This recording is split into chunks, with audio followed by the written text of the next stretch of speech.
Assalamualaikum, hai teman-teman. Perkenalkan, nama saya Siti Nur Anissa dan ini teman saya Revalina Fadianggraini. Kami di sini akan menerangkan tentang permasalahan dan solusi sekitar industri maritim di wilayah perairan Indonesia. Apa sih industri maritim itu? Industri maritim adalah kegiatan yang berkaitan dengan pemanfaatan sumber daya kelautan berupa industri galangan kapal, industri pengadaan, dan pembuatan suku, cadang industri peralatan kapal, dan industri perawatan kapal. Industri maritim merupakan suatu kegiatan industri berskala besar dengan berbagai aspek.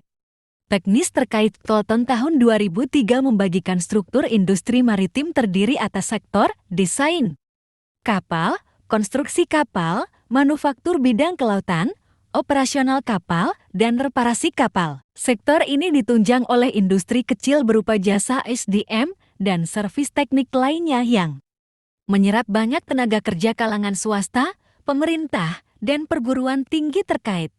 Bahwa pengembangan industri maritim di Indonesia perlu ditindaklanjuti secara jelas pada era revolusi industri 4.0 yang menekankan pada proses revolusi teknologi manufaktur yang berpengaruh signifikan pada pola hidup dan kerja manusia. Konsep ini adalah implementasi dari berbagai operasi industri lintas bidang ilmu yang ditopang oleh teknologi informasi T untuk peningkatan produktivitas dan kualitas pelintah tahun 2016. Sektor transportasi laut yang telah dikembangkan oleh pemerintah Indonesia melalui program Tol Laut dan Poros Maritim Dunia sangat membantu terhadap distribusi barang dan penumpang ke berbagai wilayah di Indonesia. Namun, kebanyakan kapal kembali retun dengan muatan pilot yang minim yang berpengaruh pada tingginya tarif barang, adanya peranan Pemda setempat untuk menyediakan komoditi lokal untuk diekspor keluar daerah. Masalah lain ialah minimnya peran kapal-kapal penunjang feeder vessels untuk mendistribusikan barang ke pelosok terpencil.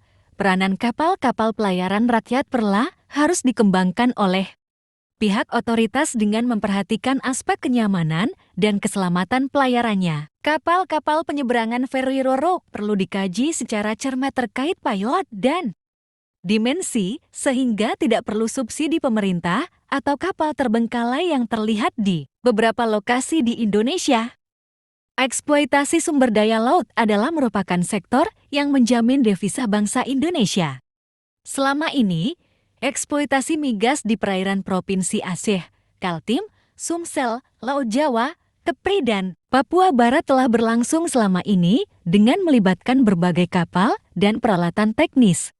Temuan ladang migas baru di beberapa lokasi perairan menjamin devisa masa depan bangsa Indonesia. Misalnya Blok Masela, ironisnya, sejak ditemukan beberapa tahun lalu, tahapan eksploitasinya belum dimulai juga akibat tekanan politik dengan peralihan status pengelolaan dari offshore ke inshore. Maka terjadi proses redesingin dengan jalur people lane yang memerlukan waktu, peralatan tambahan, serta biaya yang besar.